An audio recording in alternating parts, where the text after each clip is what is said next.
a time when we heed a certain call, when the world must come together as one.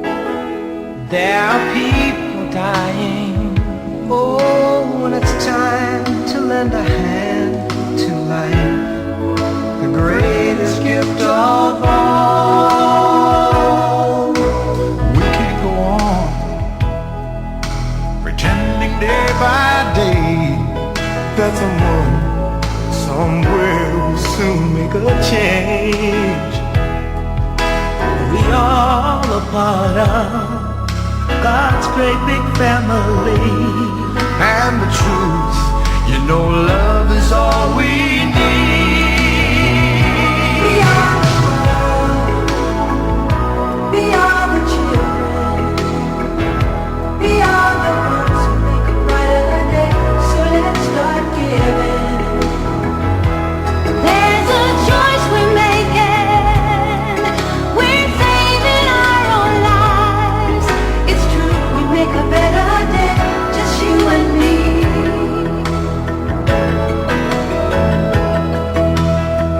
Well, send them your heart so they know that someone cares, and their lives will be stronger and free, as God has shown us by turning stone to bread. And so we all must lend a helping hand. We are the world, we are the children, we are the ones to make a brighter day. So let's start giving. Oh, there's a choice we're making.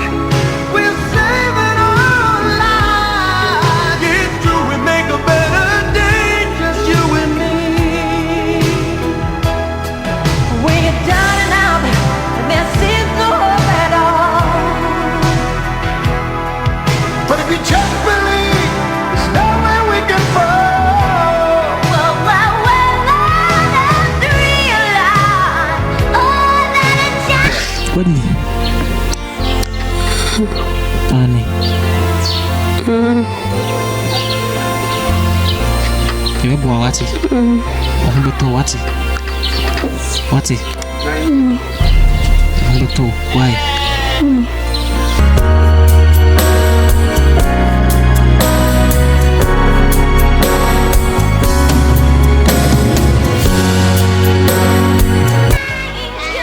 Hey, Kafra. What are you, Muso? Aisha Swati, and I am. That's one tear. What do you make a second? Aisha design. You see the only one. I what? I bought that what you want. And I have a credit bro that I support to what. I follow what. Boy and Sano na yinya 1,000 Ghana cedis nze already ni mokoyeno e be sending offer.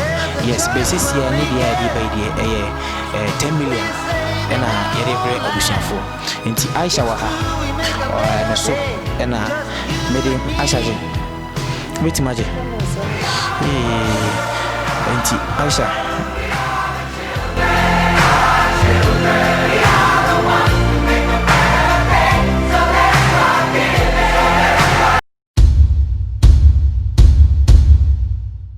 Alright, abusia for Sarah Momina Akwaba and Famra, a Bonesman show. Mediani the Bonesman. Now we had Tadia Shemia. Now that means Arawaba. Now he babiswa Mijana na Anibri. And Jebiani a day abisadable 2 manim minia babia. Na Adia Ahono no Hanum, Aquesi ni Pati na Ahono no Hanum na Aquesi ni Tina Queminu. Yani ombe twetwe enkomo kakra amabusiafo de to anim se ni sie na akwa akosi enra joda enra joda ye na nwumre ekobe no miensa no 9 4 3 to 4 na abusiafo frɛ se ni na si na na aba pima wo yefie hanom mepese abusiafo na mu ene yebedi enkomo mera ho tiama mekasa no ma mo fanche me because mo frɛ na asɛm mo ka kyerɛ nyina ne sɛ sabi menu aba no wada ne benkum so afrim ya no bre anti abusiafo wa ha mehwɛ sɛ mene abusiafo ebedi nkomo hwefie hanom a afena aye adofo ne bi eba nkonwa esisi hanom ene eye benada yene abusiafo eba betwe enkomo anti samre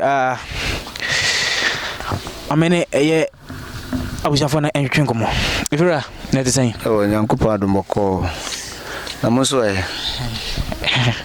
dada na nyakra na ebe fane sa eno na ete monkra se asembiasi na anopai yebepi mu wa hanom abehwe edi asem kro enasi betima gbenchi mu kakra enukre se yedi enua ba bi nya yade na yede bedam mo nso manyia totwene mo boaye se de wo se mo sie bi adofo boaye na ja enkwan de wo nyankopon ho nti se nura be no miensa ne from ho na nyankopon je ne nkwafiri ensem tie sa adofo nso aboaye bebrebe tie sa na wo se mo masote ena yede frɛ mu a anopa ya sɔre ete ho a ya dwendwen de ebe ye ho a mo de abaye bone bi ani nti wo kira enra wadanin sabinkum so uwu enra me pa che wane be tamben sabre na abobe no miensa ne fa asem we si wan fa e odua nkwanta me fie ho a e bebia las mobile e fi ha ya ne sie me pa che wane anti wanko mamfa na nko hospital ho na ne hospital se ne ko sisen no hospital sam de ne lab na eguso a na yeye nti nura no kra mo ye se ye nsamra ne me ba ko nka ne sora no pana na ye hwe de ekona na ye se ni enya kakra je se ye twentwen so na ya hwe de ebeye na ya me de agene nko influence ndi samri yowin mo se muslim ene bran so ye enchida enti se ma de akya yesi de ne toa enti mi fa ne nkohye fridge yesi de ne toa ma ne sa kuduru anyimre enti esa no no ye ne adofo hia ne na adwene se ne mo me mpe ne korabre enti nura na yesie no general musie no me ba chwane e wen fa e odua nkwanta amusie e ben ha wo bredi kroketo bi wo ha efro bredi ase ye bro no side ho ne ye benti ho na ye de ne koye ti uche ma masi no me ba chwane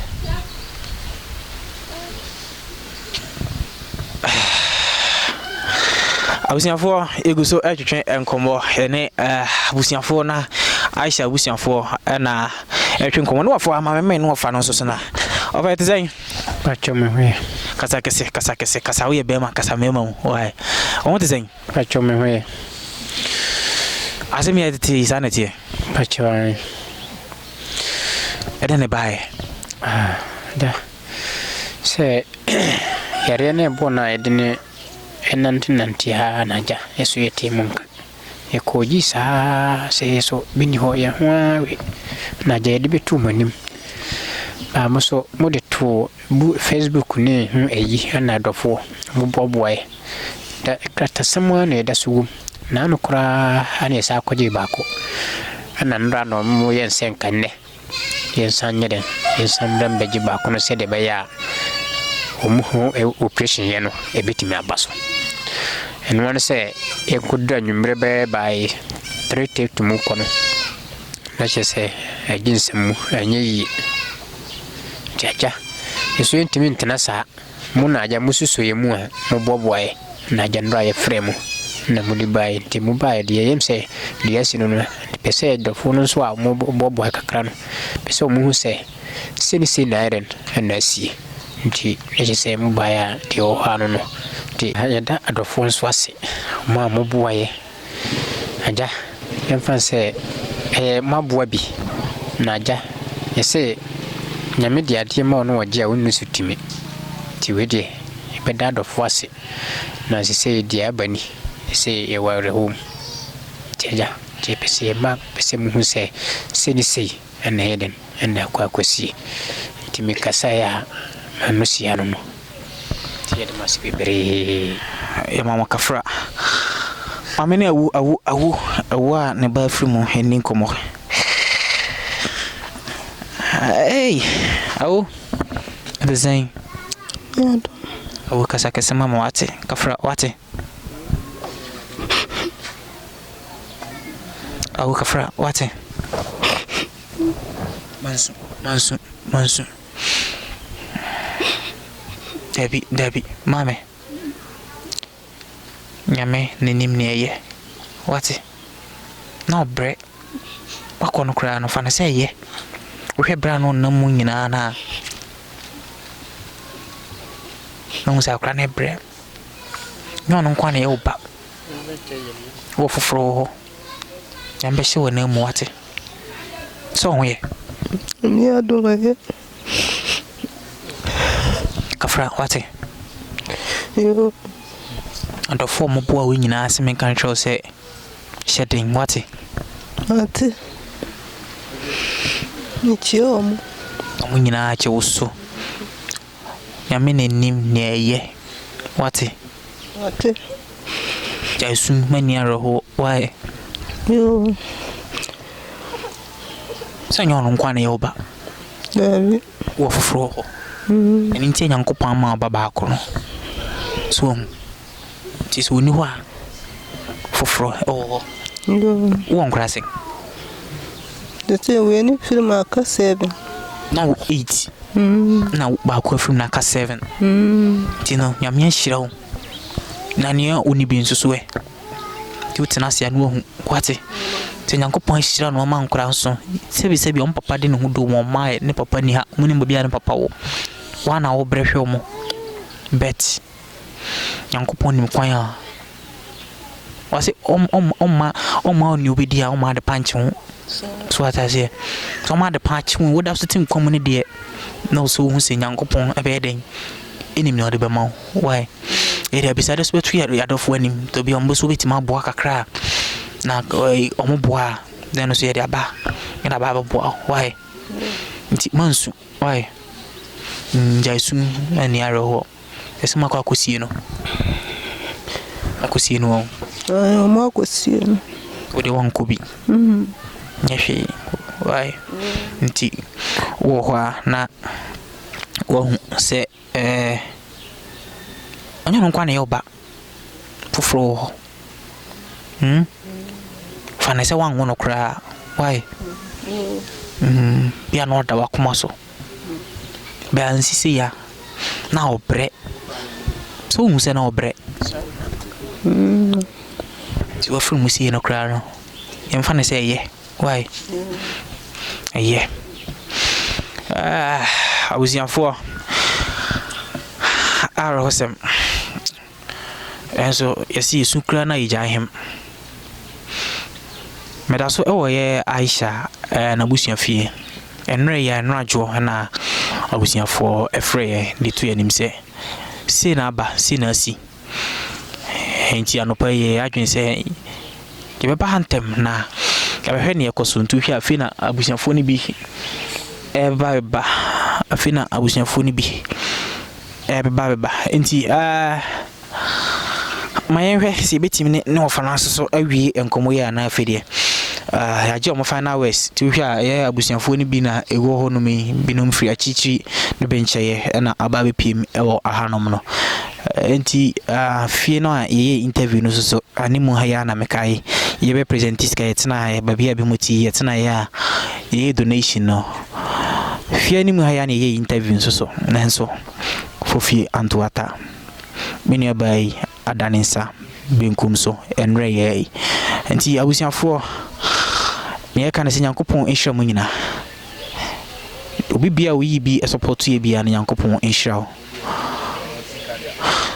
ifira mama samo kwa babia me de ebewie de na mo ka kira hwefo yo sise de aseda na de ma adofo omo timi boaye ene obi mpokura oye na adwene se obeboa na nso so na woni hu aho de nyame nya obi ade yi ma no baby obi ayi free and Yankopon shananam no obi adwumade nso a wodi no nso nyame ma ne ntumpon na mo nso so amudi ani mu ma adofo ahu a omo boaye no ye de nyame aseda de ja obi a ti kakra ye waka no amen Yankopon insha obi bia minim abusian panfo ni bi wa ha minim se menya ba ko mienu bi ne omadi enkoma daddy meti no adi nkomo me pewo wa che space that is saying Yamina you know smart snack kakra what is saying Yamina Dum. But you're frozen. I'm from Mr. Dumba Benedict. Mr. Benedict. Yeah, please. Onana odi ne Aisha. Meba. Oba. Ona you huna. Sia. Di uku ufri na yira foma na ni kuna. Yiri ni kunu ne yiri ni form nyina. Ono ntina nyina betina. Ni bisa se ufri oba na foma na bema na foma. Bema na form. Na bema na wen. Bema no. Mini babia wo. Ni babia wo sesia. Ti omuni mo bia so obenya na babia wo na onna twenkom. Then actually na ebedi ho sa nkombo no. E ba hwehwem. E ba hwehwem pa. Asemi akrane yare no ba no uhu de bia na sitie. Mi ama hu. Ade na ebesi no sa. Ona pa de ye ka say e be kire de yentimi hu se nyame na de bae o se de na de bae o sa akola no ne krabia o se sen hu na te sen na ade na te sen na eso kase sana na eso pa na eso first na enti na en sheda nya kiseza but ate say o nyini no na ade no so ye hye ni kono no so no nyini na mantima nya hwe amfa ho ato tete bi de bia o tikasem bia o hwe abusia fam no am say ahode ne nhyeda mboasa na ahode ne hasa na sabisebo ebia akwantu so nsemti mutu everybody ena baha tinya abusia wano ahobone ne nhyeda enye desa ansana mbebo anu se mbeko omochi yakọ hwehwe mbo ma no ohwe bo ne nhyeda enye desa ohwe ni na account na kobasi but ye beda obia se nye ohwe ne nimbia bebo no bia no ye ne se nyankopom ebe hye ne nan mu se nyankopon ebe hye na ma me papa yesu so entwetwe nkomo ba ko na fidie aha olumai na te sen jami adom na frozen pacha pro kwabna dakra pacha we dey ni be dagati ni na kwabna dakra pacha me pro dagati din me din di kwabna dakra na ye da ya dagati din ase chesen tira se aya donko de ye wo bemba no wawu ye samba wa ye bemba na ye fra dakra no okay oso de ne mini abai pacha me nana no onana pacha oba na papa ne wa na be ma na papa ne ai oba ni fum na ye me nana no ne ba no oba fra ne je kuma anti oba na je kuma no pacha ndu fi na bai me fere ai dabo na me de ba ha wa dabo ufiri wa na bai pacha ti enura na usi ma nan ne anura na me sim abedru no pai pacha tu ba be hu ye na se na hu si ye o aja me hu aya basa se wo akora na ba we se da chen ba bo na wasan ko ja woni ayaya na ja ya nyankopon ade wontimi ya hwi ndi nyame baka ndi nyame ba ye na obaye alright awusia ye ne empanfo no kakra na di enkomo mama hwe se menyo obi foforo emayi mama pa ba ba akoso ne ni nkomo na afide sister ide da bia ba beto no me ba no abedi nkomo why mo sa kakra mama na te sai kasa den mama why yesu kro eja him what is saying na me ado e hoye be nya bokosa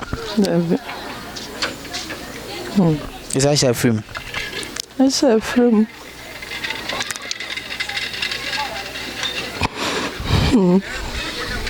And not bad for no film. And I do it, and I'm so sad, and I did too. About 4, we are 4 no film. Yeah, Emma Wunsu. I was for me interviewing na ACNM. Mami, if you're a Casavi, if you're a Casavi, Mammy, I mean, say, Mammy, but can't assemble a quick chat to an medi. Men come up to training in a Asia. Mammy, I don't know, catch a mark for Pascal Casa last one. I'm a call. Yeah, me that's in a medieval that's or my idea. They say they are doing them, say, my boy, and any year. No other more say, Mammy. Omina aswan ati abusiafo me de interview ni nyina AC ahano mediani the bones man yankopon enhye obi biara oso ya sen na ya bewie empempen so si sene me hyembo no pane kra to for my mama so ate ya abusiafie na ye ne abusia no so eguso ehwe enkomo me de interview ni nyina AC yankopon hyira bye bye.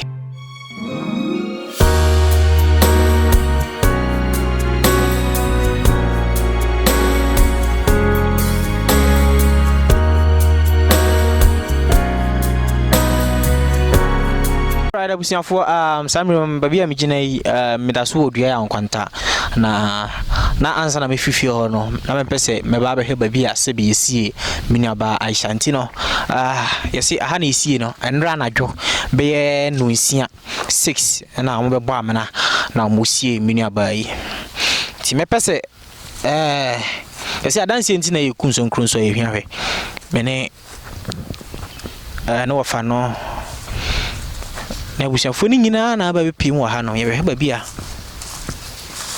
yesi Aisha ti kuma ha ni mbaja ha ni si no ti na muni ti Aisha se fomwa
I mean so bon by pada yankopon show bi bia oboaye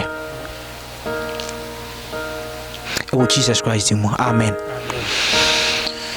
Okay nti abusiafo miniaba Aisha mu nie aha na esie no na enra na dwo sɛ enra na dwo na musie no enra na dwo na esie no nti free ɛhɔ nom kra mpo ba no kwan wa but still na wo sɛ me behu ba bia esie na ansa na makɔ nti me kɔ me kurum me pay me last respect in a man Yankopɔn hyɛ obi bia ɛnya agro na yɛdi ara hɔ bere dwuma deɛ ne nyinaa ɛsia no Yankopɔn